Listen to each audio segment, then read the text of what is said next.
नमस्कार. शालेय संस्कार या यूट्यूब चॅनेलमध्ये आपले स्वागत आहे. इयत्ता 10वी गणित भाग 1 चा हा व्हिडिओ मराठी माध्यम व सेमी इंग्रजी माध्यमाच्या विद्यार्थ्यांना उपयुक्त आहे. इयत्ता 10वी गणित भाग 1 प्रकरण 2 वर्ग समीकरणे quadratic equations.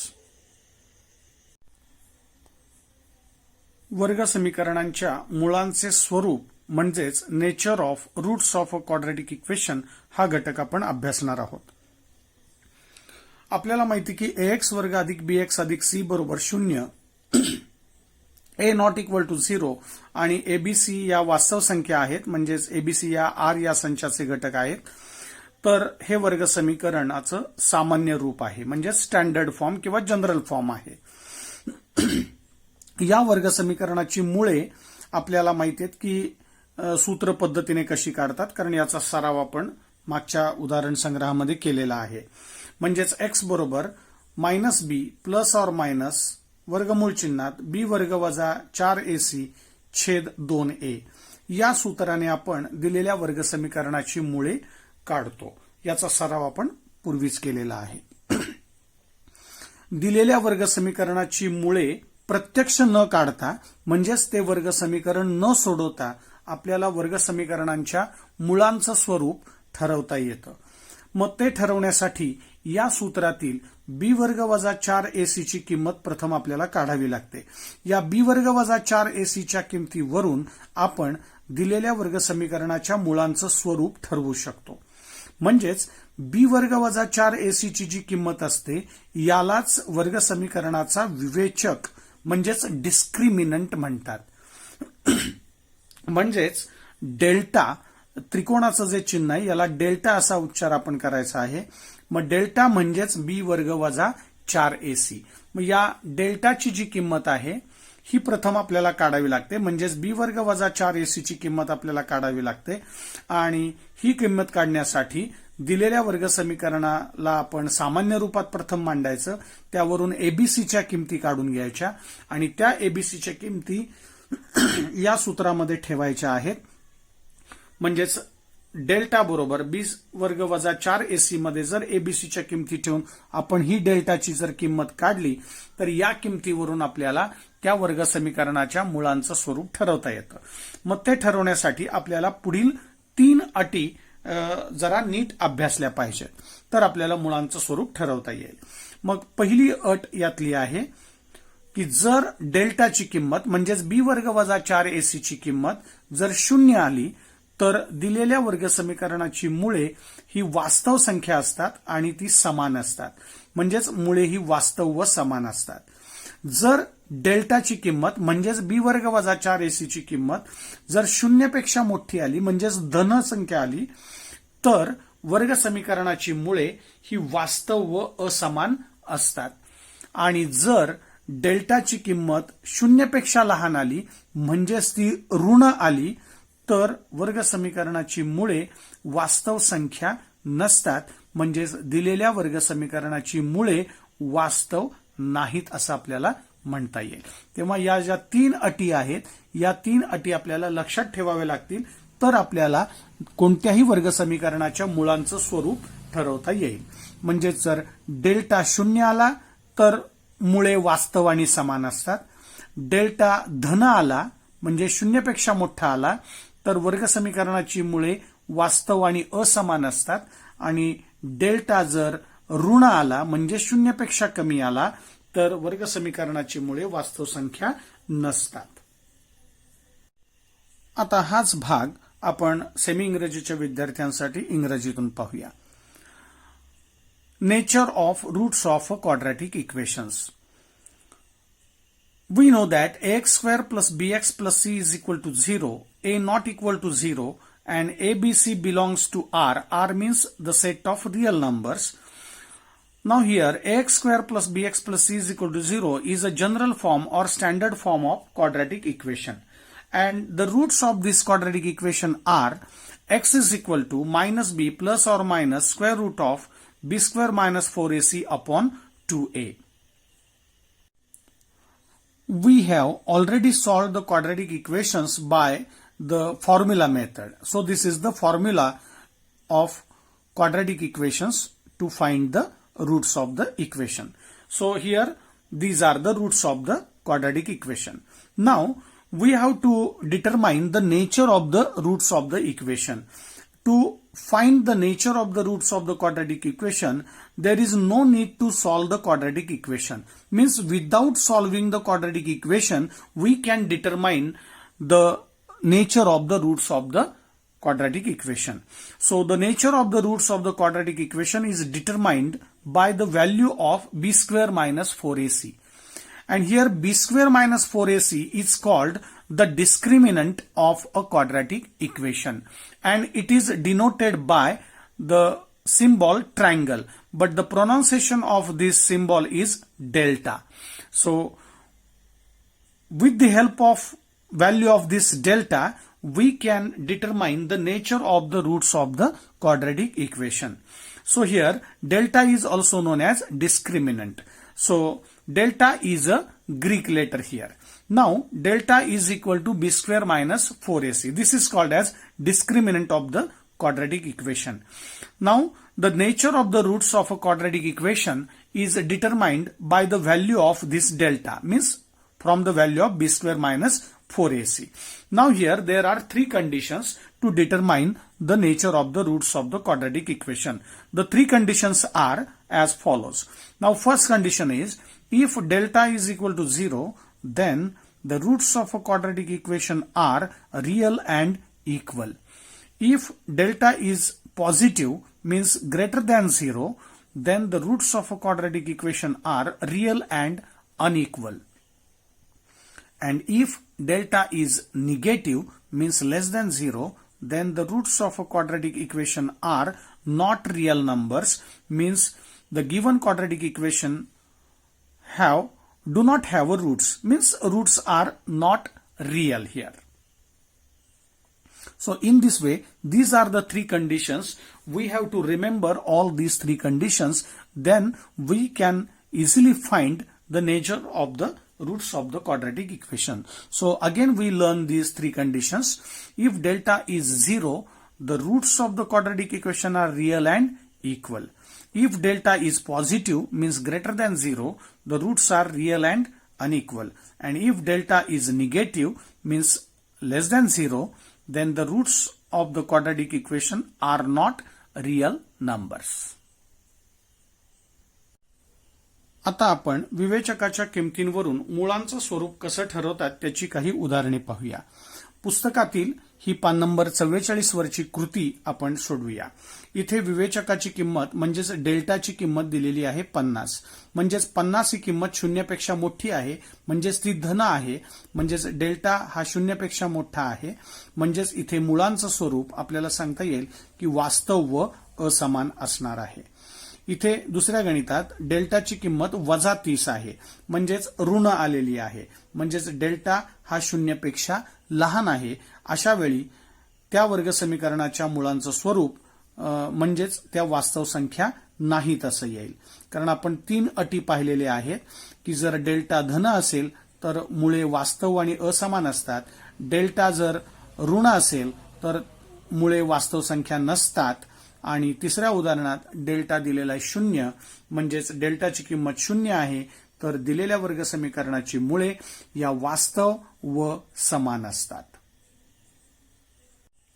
Now we will solve this activity from the textbook of page number 44. Fill in the blanks. Here the values of discriminants are given and we have to write the nature of the roots. Here the first value of delta is 50, means delta is positive, means greater than 0.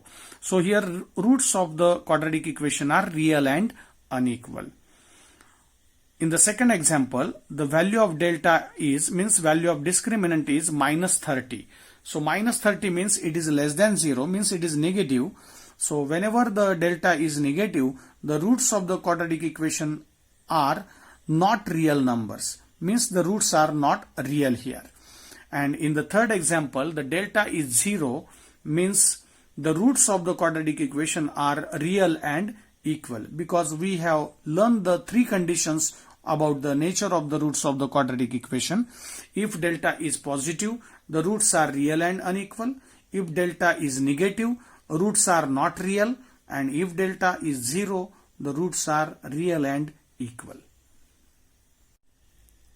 आता आपण विवेचकावरून वर्गसमीकरणांच्या मुळांचं स्वरूप ठरवूया. यासाठी पुस्तकातीलच सोडवून दिलेली उदाहरणे आपण समजावून घेऊया. पहिलं उदाहरण आहे इथे 2x वर्ग वजा 5x अधिक 7 बरोबर 0 हे आपल्याला दिलेलं वर्गसमीकरण आहे. या वर्गसमीकरणावरून आपल्याला विवेचकावरून या मुळांचं स्वरूप ठरवायचं आहे. मग सुरुवातीला विवेचकाची किंमत काढण्यापूर्वी दिलेलं वर्गसमीकरण हे सामान्य रूपामध्ये असणं आवश्यक आहे. सामान्य रूपात असल्याशिवाय आपल्याला एबीसीच्या किमती काढता येणार नाहीत. मग आता इथे दिलेलं वर्गसमीकरण हे सामान्य रूपामध्ये आहे. मग त्याची तुलना आपण वर्गसमीकरणाच्या सामान्य रूपाशी जर केली तर या दोन समीकरणांची तुलना केल्यानंतर आपल्याला एबीसीच्या किमती मिळतील. मग इथे ए ची किंमत आहे 2, बी ची किंमत आहे -5 आणि सी ची किंमत आहे 7. मग याप्रमाणे आपण एबीसीच्या तिन्ही किमती इथे लिहिल्या. मग यावरून विवेचकाची किंमत काढायची. विवेचक म्हणजेच डेल्टा म्हणजेच बी वर्ग वजा 4ac बरोबर या किमती इथे ठेवायच्यात. बी वर्ग म्हणजेच बी ची किंमत आहे -5 चा वर्ग केला वजा 4ac इथे ए ची किंमत आहे 2 आणि सी ची किंमत आहे 7. मग आता हे सोडवलं यावरून आपल्याला डेल्टाची किंमत मिळेल. -5 चा वर्ग होईल 25 कारण ऋण संख्येचा वर्ग धन असतो आणि इथे या सगळ्यांचा गुणाकार केला 4 दुने 8, 8 7 56 म्हणजे इथे 25 वजा 56 येईल. मग इथे भिन्न चिन्ह आहेत म्हणजे वजाबाकी होईल. 56 मधून 25 गेले 31 राहिले आणि मोठ्या संख्येचं चिन्ह दिलं म्हणजेच इथे डेल्टाची किंमत आलेली आहे -31. मग आता इथे डेल्टा हा ऋण आलेला आहे म्हणजे 0 पेक्षा लहान आहे. म्हणजेच दिलेल्या वर्गसमीकरणाची मुळे या वास्तव संख्या नाहीत असं आपल्याला म्हणता येईल. कारण डेल्टा ऋण असतो तेव्हा मुळे वास्तव संख्या नसतात. आता असंच दुसरं उदाहरण आहे हे आपण समजून घ्या आणि ही कृती पूर्ण करूया. इथे वर्गसमीकरण दिलेलं आहे x वर्ग अधिक 2x वजा 9 बरोबर 0. मग हे दिलेल्या समीकरणाची सामान्य रूपाशी तुलना केली म्हणजेच x वर्ग अधिक bx अधिक c बरोबर 0 हे वर्गसमीकरणाचं सामान्य रूप आहे. या दोन समीकरणांची तुलना केल्यावर एबीसीच्या किमती आपल्याला मिळतील. ए ची किंमत आहे ए म्हणजेच इथे x वर्गाचा सहगुणक आहे तो 1 आहे. बी म्हणजेच x चा सहगुणक आहे तो 2 आहे आणि सी म्हणजे स्थिर पद आहे त्याची किंमत आहे -9. या किमती ठेवून आपण विवेचक म्हणजेच डेल्टा काढूया. डेल्टा म्हणजेच असतो बी वर्ग वजा 4ac बरोबर बी ची किंमत 2 चा वर्ग वजा 4a ची किंमत आहे 1 आणि सी ची किंमत आहे -9. मग आता हे सोडवूया. 2 चा वर्ग 4 या तिघांचा गुणाकार झाला इथे वजा आणि हे वजा आहेत त्यामुळे अधिक होईल. 9 चौक 36 गुणिले 1 36 येईल म्हणजे 4 आणि 36 ची बेरीज झाली 40. मग इथे डेल्टा म्हणजेच बी वर्ग वजा 4ac आहे. या डेल्टाची किंमत आलेली आहे 40 आणि डेल्टा 40 आहे म्हणजेच हा धन आलेला आहे 0 पेक्षा मोठा आहे तेच इथे आपण लिहिलेलं आहे. म्हणजेच डेल्टा ज्या वेळेला धन असतो म्हणजे 0 पेक्षा मोठा असतो तेव्हा वर्गसमीकरणाची मुळे वास्तव व असमान असतात. ते निष्कर्ष आपण इथे लिहिलाय. हे झालं मुळांचं स्वरूप. आता आपण पुस्तकातीलच पान नंबर 45 वरची सोडवलेली दोन उदाहरणे आपण सेमी इंग्रजीच्या विद्यार्थ्यांसाठी इंग्रजीतून पाहूया. Determine the nature of the roots of the quadratic equations. आपल्याला पहिल्या उदाहरणात समीकरण दिलेलं आहे 2x वर्ग वजा 5x अधिक 7 बरोबर 0 म्हणजे this is a quadratic equation. Now this quadratic equation is already in standard form. So we have to compare this equation with the standard form of quadratic equation. So here comparing these two equations 2x square minus 5x plus 7 is equal to 0 is compared with the standard form is x square plus bx plus c is equal to 0. So comparing these two equations we get the values of ABC. So a is 2, b is -5 and c is 7. So we write here a is equal to 2, b is equal to -5 and c is equal to 7. So from these values now we will find the discriminant. The value of discriminant. Discriminant means delta. So delta is equal to b square minus 4ac is equal to, so put these values here. So b is -5, so b square means square of -5 minus 4ac So minus 4 as it is, A is 2 and C is 7. So putting these values in this formula, so we get square of minus 5 is plus 25 because square of negative number is positive, and here the product of all these three numbers 4 into 2 into 7 is 56. So here different sign subtraction, so 56 minus 25 is 31 and give the big sign, so minus is here. So discriminant means delta is equal to minus 31. So here delta is negative, and whenever the delta is negative means it is less than 0. So the roots of the quadratic equation are not real. So this is the nature of the given equation. Now similarly we can solve the second example.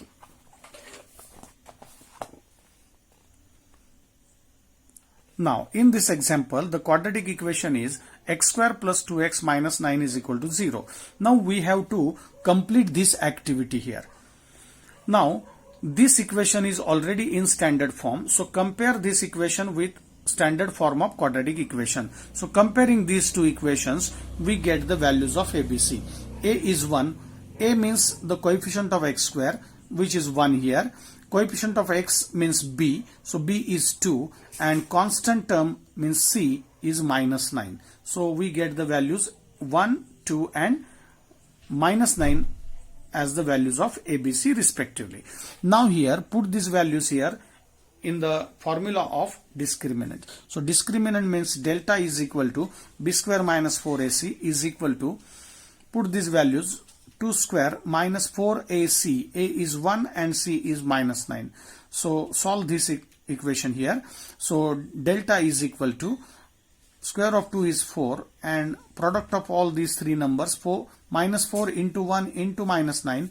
So here 4 into 1 into minus 9, 9 ones are 9, 9 fours are 36, so minus 36, but here minus sign is already in the formula, so minus of minus become plus, so 36 plus 4 is 40 here. So delta is 40 means it is greater than 0, means it is a positive. So if delta is positive, the roots of the quadratic equation are real and unequal. So in this way we have determined the nature of the roots of the quadratic equations.